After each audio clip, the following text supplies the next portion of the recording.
Hello and welcome to the Beyond Biotech podcast number 83. I'm Jim Cornell and this is the weekly podcast from Labiotech, and this week we have a very interesting look, or I guess listen, at the world of artificial intelligence and its use in drug discovery. The company Insilico Medicine is collaborating with the University of Toronto to test AI-designed molecules against undruggable cancer targets. And I appreciate if you're from there you don't call it Toronto, having lived there for many years. To tell us all about artificial intelligence in drug discovery is Kyle Tretina, Alliance Manager of AI Platforms at Insilico Medicine. And I'll let him do the introductions to both himself and the company. I'm Kyle Tretina. I'm the Alliance Manager here at Insilico Medicine. That basically means that I manage our projects with big pharma, biotech, and academics. My background, my PhD was in infectious disease and using multi-omics technology to answer questions in that area. I've been with the company for about a year, Boston-based, but the company goes back actually really far compared to sort of the age of this field where there's been a recent insurgence of AI in drug discovery and development.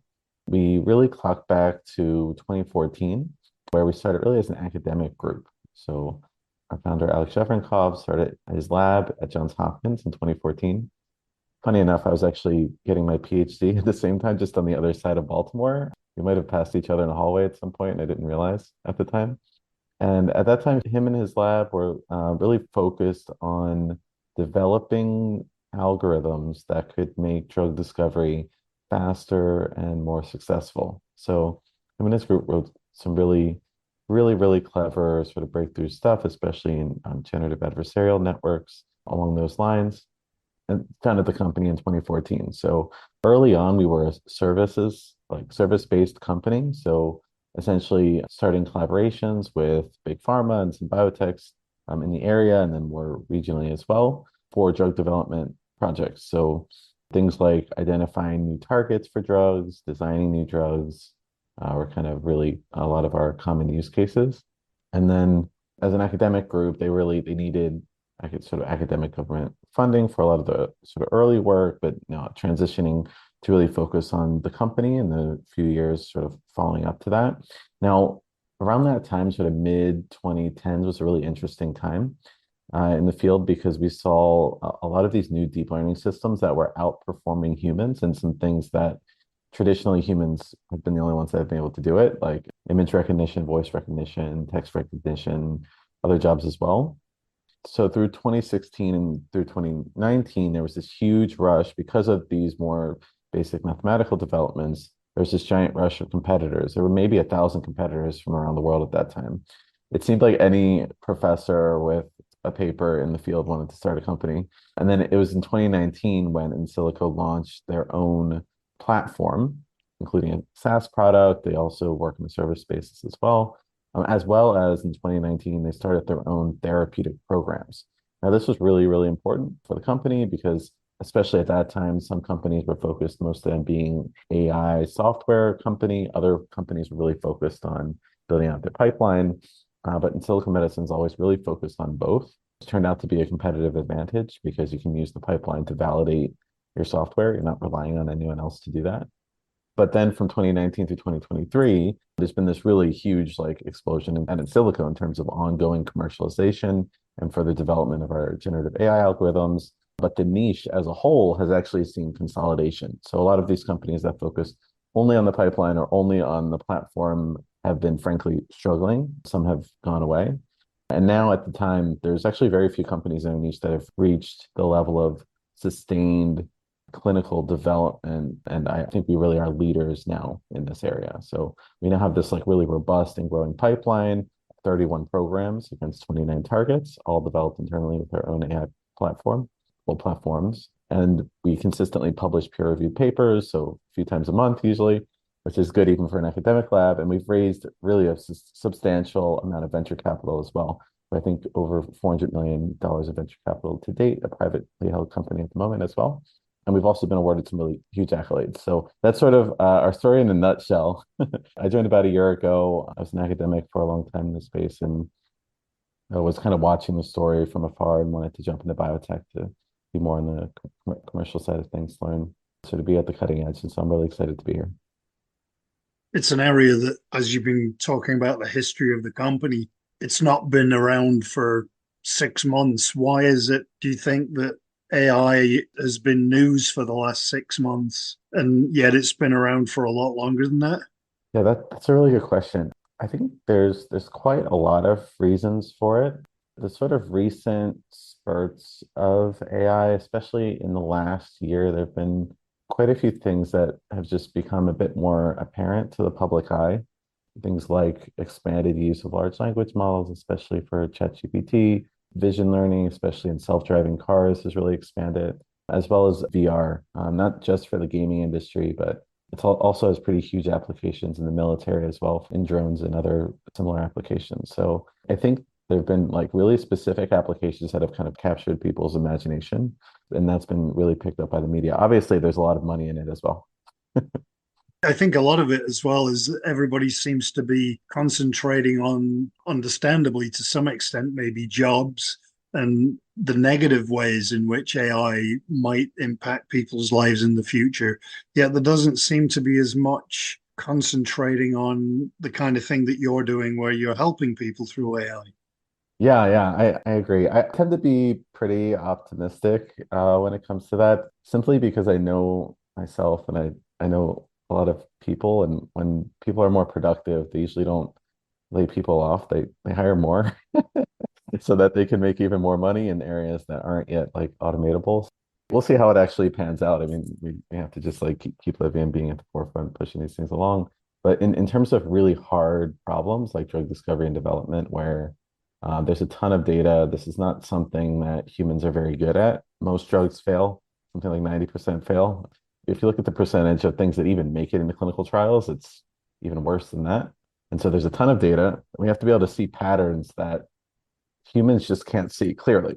That they just can't see. And also, there's a lot of sort of repetitious aspect to certain parts of drug discovery and development, in terms of data analysis, aggregation, building systems that AI can help with as well in terms of efficiency. So it makes sense. AI is kind of built for this. It's just a matter of shaping it in the right way to actually make it effective. You mentioned before some of the platforms and some of the drug discovery that you've been doing. Could you maybe run through some of those?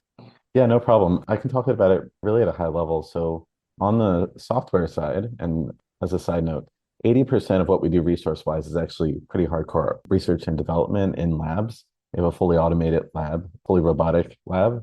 And so we showed that is like really cool and everyone should check out on LinkedIn and YouTube. Our CEO loves posting videos of him like dancing to different music with robots. So it's a lot of fun. And the lab itself looks pretty futuristic. But I'm talking about the software side, which is where I personally work. And we have what's called the Pharma AI Suite. And this suite of software is comprised of three different platforms. So we have Biology 42, which really focuses on identifying the targets that we're going to develop drugs against and answering biological questions about things like what is the relevance and impact of targeting different parts of biology and different diseases, maybe different pathways or specific genes, or the impact of certain drugs on that biology. We also have Chemistry 42. It's the second component. And this is really focused on making small molecules that are going to be effective in the clinic. So we're thinking about specific properties of those molecules like novelty, potency, metabolic stability, drinkability, and safety. And we imagine them from scratch. And then we have Medicine 42, which is really focused on clinical trial design and prediction. Is that all about partnerships with industry, or do you do the whole process from drug discovery through to the trials? Yeah, great question. So we use this whole platform internally for all of our programs. So we pick our own target, we design our own drugs, and then when it gets to the point when they're ready to go into the clinic, we usually will partner with people who are actually really, really good at clinical trial design to get them into the clinic and through the next stage. And we've been pretty good at that so far. We have our lead candidate is in phase two. Can't see the data, but things seem to be going well. And we've actually outlicensed quite a few of our programs now. Sort of our first candidate was QPCTL, is in co-development in China with Fosun Pharma. We have another USP1 that's been outlicensed by Exelixis. And another very recent one was outlicensed, the Menarini Group. It's a CAT6 target small molecule. And all these are pretty enormous deals. We're talking tens to hundreds of millions of dollars. So it's really great progress. Right at the very beginning, how does that work? Is it a company that will come to you and say, we're looking to treat disease, whatever? Or is it just you looking at the potential for different small molecules and then trying to match that up with companies and diseases? Yeah, great question. It is a little bit of both. The matchmaking, it's kind of a magical process that usually happens from both ends. So we have like our public pipeline that we show on our webpage. Anyone can go to that webpage, click on the different molecules that are sort of ready to be discussed with other groups, where we have this whole like data room and really extensive lab validation of biological relevance and different properties that we want these small molecules to have. And yeah, sometimes other groups that are really great in this clinical trial will come to us. That certainly happens a lot, especially for the more popular targets and drugs. And sometimes we go to them. So we'll go out to conferences and networking events and really just look for companies where maybe their mission aligns with what we're trying to do, or maybe they're looking at a specific indication that this drug would be a really great fit for based on the data that we have. And the conversations go from there. So we have whole BD teams kind of spread all throughout the world to do this type of work, and they're doing really good work. Right at that very beginning in the process, how do you come up with drugs and targets and kind of narrow it down? I mean, can you kind of talk me through that process of the beginning to coming up with something that looks promising? Yeah, absolutely. So picking a drug target is probably the most important part. And it's also kind of the first. Understanding biological relevance, understanding what's druggable in a practical sense. These are all like really difficult, complicated questions. Otherwise, we'd be a lot better at it. And so early on, we have what's called the Panel-Omics app, which is a part of the Biology 42 platform. And our general approach at a really high level is to incorporate huge amounts of what are called multi-omics data and text data. So by multi-omics data, I'm talking about data-derived human patients with or without the disease. And the data types would be, for example, microarray, RNA-seq, proteomics, methylomics data. There's a ton of others that we can incorporate into the platform as well. And really what we're looking at are at the molecular level, what are all the different changes that happen during disease states in the relevant tissues. So, if it's leukemia, we're looking at the blood. If it's melanoma, we're looking at the skin. And we feed all of these into these algorithmic models that we've already trained on huge amounts of data from many different biological disease states. And we've also looked at text data as well, which we think is actually really, really important, kind of undervalued by people who maybe aren't as familiar with drug discovery and development. So the omics data gives us really great biological insight. So what is relevant or extremely dysregulated during the disease at the molecular level? But the text data can also be incredibly useful as well. And if you're looking for something, for example, it's really well validated by many different labs and have been published very extensively, then you might want to get something with a really strong text signal. So text data as a signal of novelty or anti-novelty is extremely useful. Very often people will also want to look at the competitive landscape of a given target or indication when they're trying to decide if they want to invest in it further. And so that type of data is also very, very useful. And therefore, we have a bunch of different modules and tools to explore text data in the context of drug discovery within our software as well. Because developing a drug, there's sort of the biology, the research, but there's also the business side of things. Companies want to make sure that, if they pick that target, it's going to fit into their portfolio, that it fits according to their expertise, that it fits into their mission.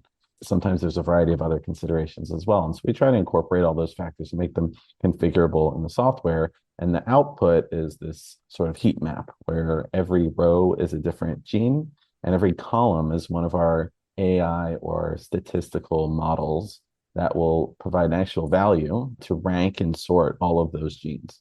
And in our hands, at the top of that list, we see somewhere between 5x and 35x enrichment of the best targets at the top of that list. And so then what they can do and what we do is we go through all the genes at the top of that list and we do a deep dive into the biology and judge with actual human experts what is the quality of the evidence underlying these scores, and then is this something that we want to move forward with for validation and further development. So usually at that point, do some kind of validation in a lab model just to either validate what's already out there, or if it's a really novel target, to validate it for the first time. That could be an in vitro model, ex vivo. could be a mouse model, really whatever we sort of have at hand. And then once we're really confident, hey, this is the target that we want to hit for this particular indication. And actually, at Insilico Medicine, we try to find things that will hit multiple indications and specifically that are relevant to aging as well.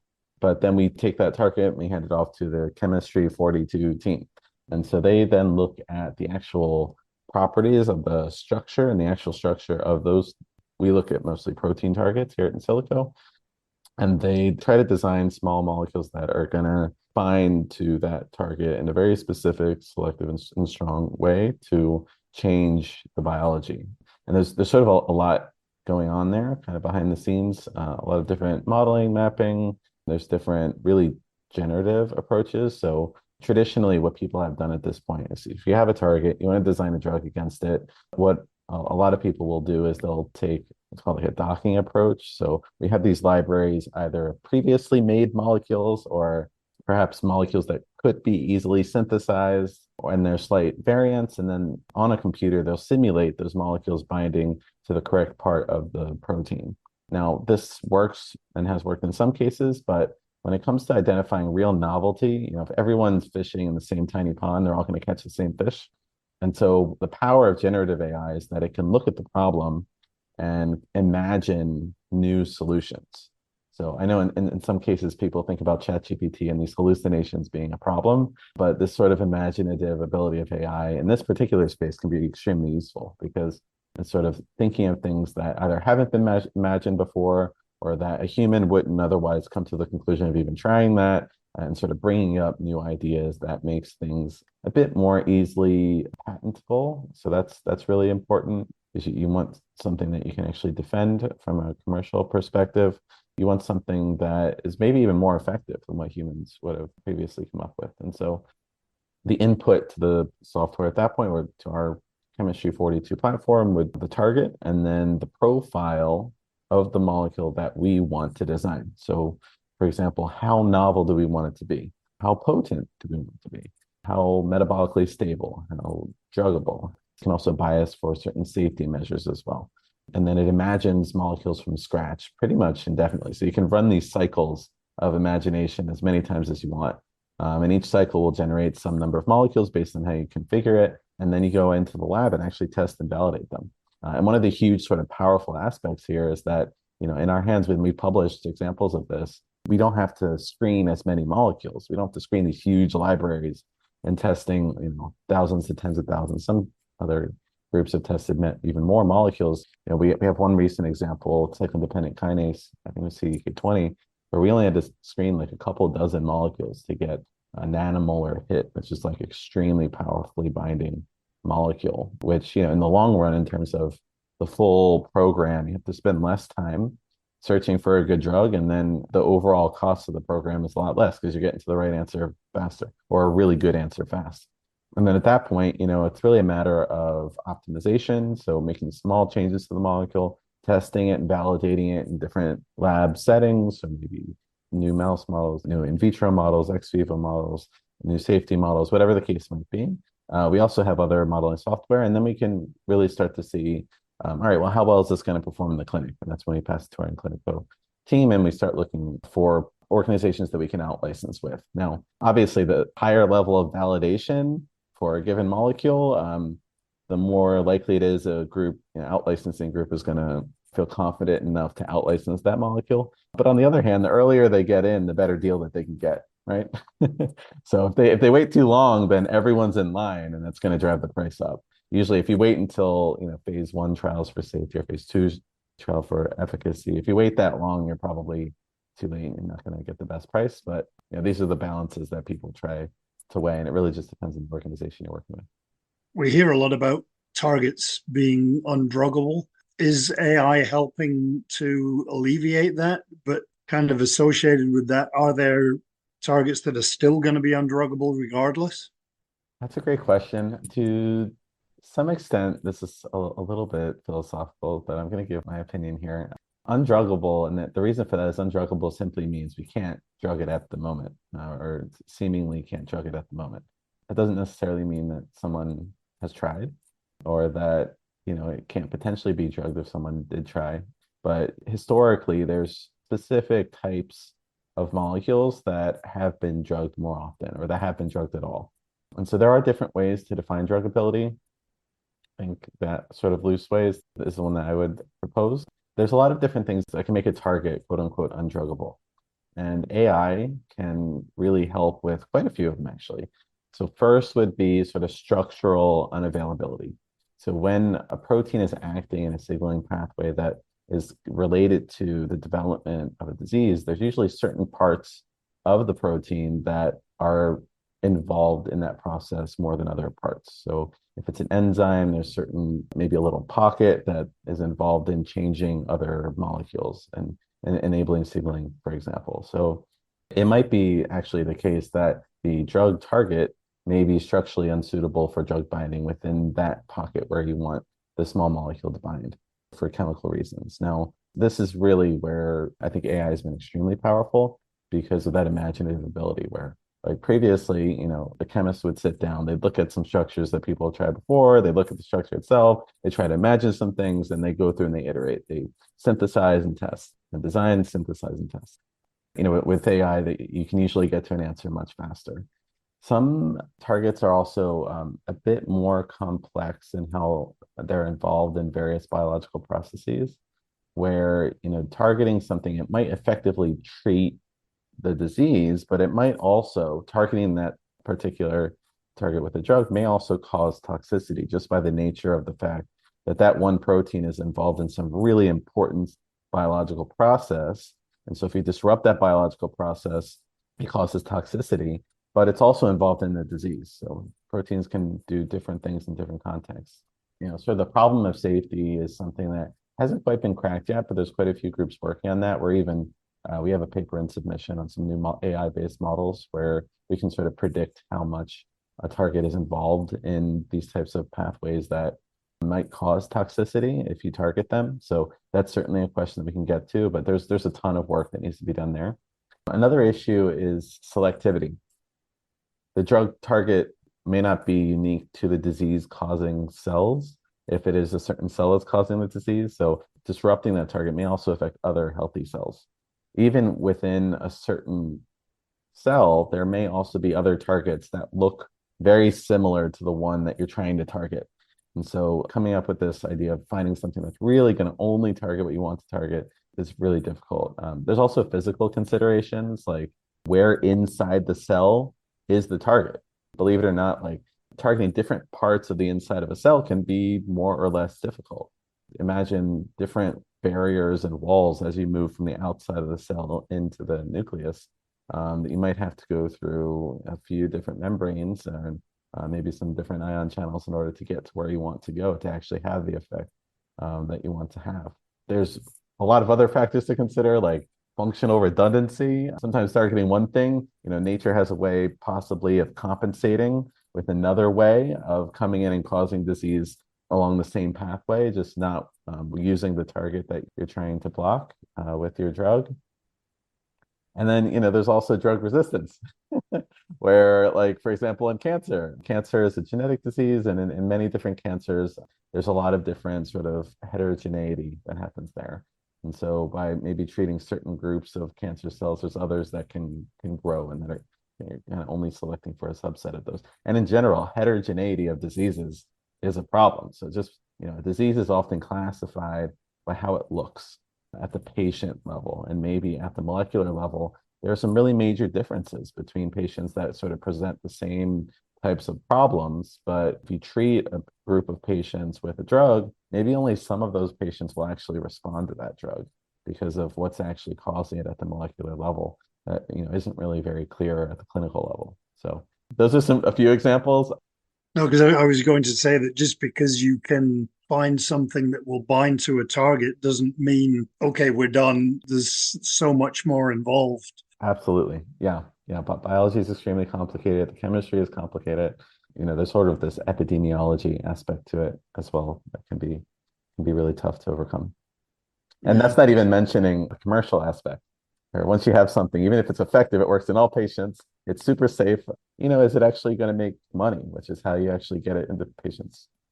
And I know that we hear a lot about machine learning, artificial intelligence, and also quantum computing. Is quantum computing involved in this, and how does that fit in? That's a good question. I think the era of quantum computing, in my personal opinion, hasn't quite reached us yet. But a lot of people are sort of looking at really what could be the next type of math that could really revolutionize this space. I think some people would even argue that drug discovery and development, AI hasn't really fully had its day yet. If you look at this sort of our niche, Insilico Medicine's niche, most of the AI-driven companies are really, really young. And I'm talking about like early 2010s, the mid 2010s. Most of them are kind of founded around that time. So if you think about the amount of time it takes to develop a drug and then to get it through, more importantly, clinical trials, we haven't really gotten there yet. I think most experts would say that there hasn't really been a drug that is fully informed from end to end with AI that has made it fully through clinical trials and is actually given to patients at this point. I think Insilico Medicine's in the lead with our lead candidate, but we'll see. The race is still on, and people, I think every time our CEO posts anything on LinkedIn, he's actually shown me his analytics before. Tens of thousands of big pharma, really important people out there are watching to see what kind of updates he has. Is it going to work? Is it not going to work? What are going to be the phase two readouts? Is it effective? Is it safe? And there's other, AI-driven companies that have their own molecules in the clinic as well at this time. So, I think we're all just really waiting to see if that's effective. And these early cases could change the minds of investors, of scientists, as far as what is the final verdict of, is AI really ready to have the impact that we sort of imagined it would have just a few years ago.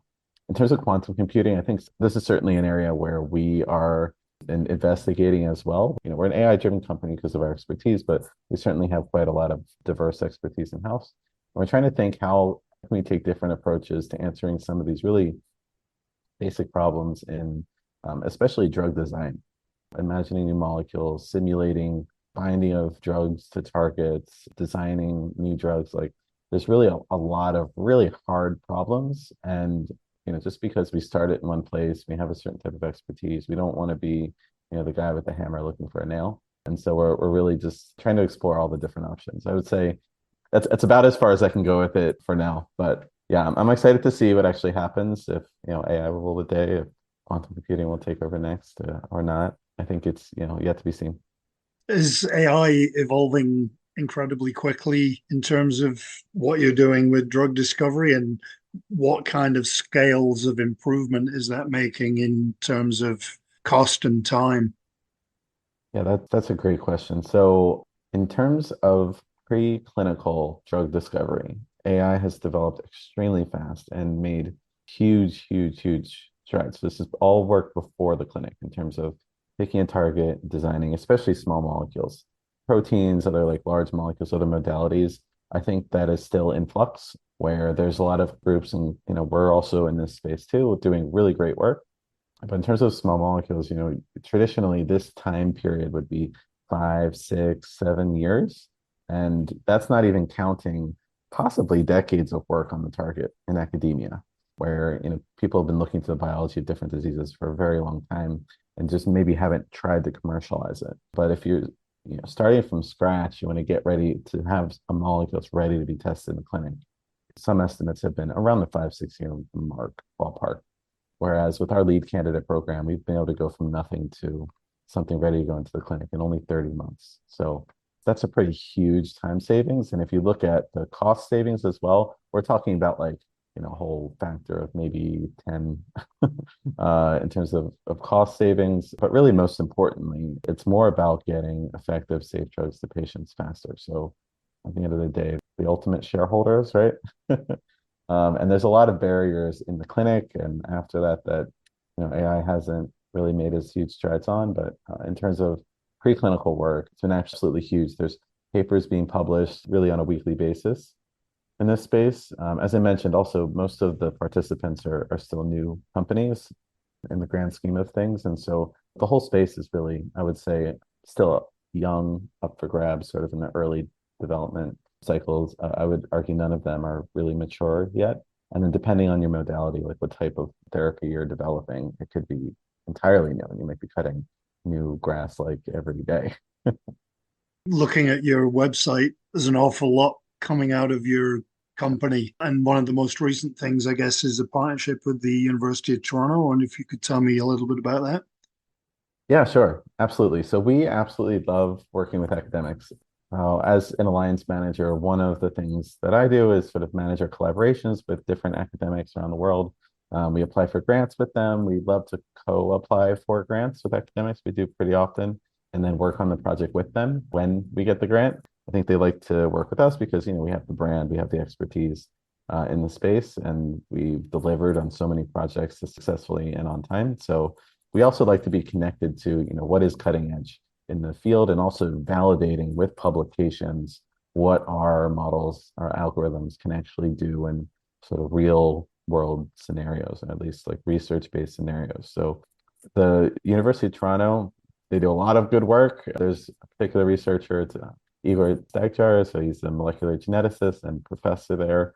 We're sort of partnering with him to test the ability of our platform to design molecules against these quote unquote undruggable targets. So basically just targets that have been out of the reach of these more conventional therapeutics. This lab has developed really fascinating assays to test somewhere around like 15 to 20 of these undruggable targets as a part of the collaboration.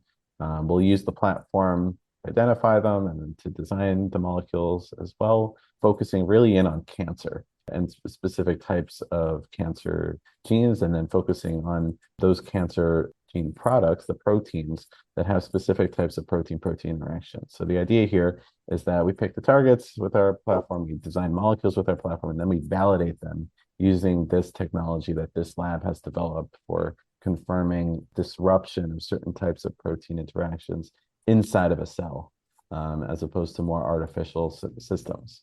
It makes a lot of sense. It's like a perfect, I think, marriage, and a good example of how we can work with academic labs to really develop hypotheses and validate them very quickly for publications, for grants, and really ultimately for real world impact of something that could hopefully treat patients. Obviously, everyone's different, but what kind of timescales do you look at from being able to turn this into, I guess, a phase 3 trial that eventually works with patients? Great question. I mentioned sort of the preclinical timescale. It's really more on like 1 to 2 year timescale at this point. I think there's even room for it to get much less than that. Our lead candidate, like I said, was 30 months. Once it gets into the labs, there's a whole new set of barriers there that, Insilico Medicine hasn't really started to tackle at this time. As an academic lab, I think a lot of our expertise has been early in the drug discovery process, where we believe the biggest impact in terms of chance of success can come through, because when you look at why do clinical trials fail, focusing in especially on small molecules, there's really two overwhelming reasons. They're not effective, and they're not safe. We think that in both of those cases, a lot of these drugs are not effective and or not safe because they're picking the wrong target. They could be picking the wrong target. I mean, they could also design a molecule that is either ineffective or unsafe for other reasons as well. So we really wanted to focus on where we can make the biggest impact and where our expertise was as well. Once it gets into the clinic, honestly, those timelines have not really changed much from sort of the traditional approaches. And so we tend to partner with other organizations that have shown the ability to quickly push good molecules through the clinic rigorously in clinical trials. A lot of the inefficiency there has to do with, identifying the right patients, sort of organizing the trial, getting buy-in from the different organizations that will actually run the trial, things like training all the staff and doctors that are going to be involved in recording the data and sort of keeping track of the progress of the trials, and different randomized and other types of legal and scientific reporting that's required. It's a pretty massive undertaking. And I think the more you involve people in the process, the more things get mucked down. Especially, when you have doctors that are really busy, other medical professionals that have a lot on their plate, patients that are sick, a lot of really hard problems that I think are more human problems, are going to take a little bit longer to address, but getting drugs through phase 3, like it'll depend on the indication, right? So some types of diseases are very acute. They happen quickly, and you'll be able to tell very quickly, does the drug work or not? Whether that is a deadly disease or not. It can be acute. It can also be very chronic, where some of these diseases, take decades. Maybe it's a very slow growing tumor, or it's a long-term infection, or autoimmune disease, where the treatment itself may take a couple of years to properly measure, is this drug being effective or not? And we expect it to take that long. And so a lot of the details do matter, of the trial, where it's being held, who's actually running the trial, what type of disease is it, what are you actually targeting, to really give you an idea how long that's going to take. We're still talking several years here. We're talking, 4 to 10 years. So it's really, really hard to say. But we specialize in finding partners that do it quickly, because that's sort of our moniker. And I think down the road, that's really the area where AI could have the biggest impact on delivering drugs faster to patients. Because as of right now, like the last few years, the number of approved drugs isn't increasing, because you can only test drugs so fast. There's actually a whole law about this, called Ebrum's law. It's like the opposite of Moore's law, where over time, approving drugs becomes slower and more expensive over time. You mentioned the work with the University of Toronto is with cancer. Are there other indications that you're working on? Yeah. There's quite a few. We have a number of collaborations with different academic partners, really all around the world at this point. And we have a number of grants that are in submission at the moment, actually. I'm not going to mention ones that are sort of in progress, just confidentiality reasons. But if you look at our publication record, you can see we've made pretty huge contributions and done really cool work in ALS and NASH, and really a variety of other diseases. All of our publications are on the website, insilico.com/publications, and all really sortable by the category. And you can kind of look at those. That's one of the most enjoyable parts of my job, is the ability to sort of interact with these researchers, see the latest cutting edge work, and see how our technology can immediately impact their research programs and outcomes eventually for patients. So it's really, really, really fun working with these people. I was an academic myself for about a decade, and I've recovered, but still a lot of fun to just get to work with them now from a different perspective.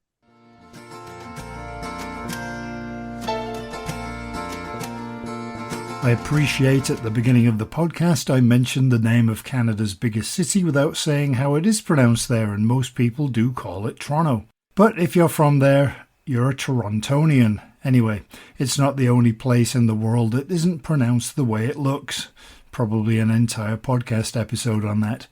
Anyway, AI is here to stay, and its impact in biotech is only going to grow. Don't forget to check out the latest news and articles at Labiotech.eu, and I hope wherever in the world you are, you have a great week ahead. Thanks for listening, and I hope you'll join us next time for another Beyond Biotech.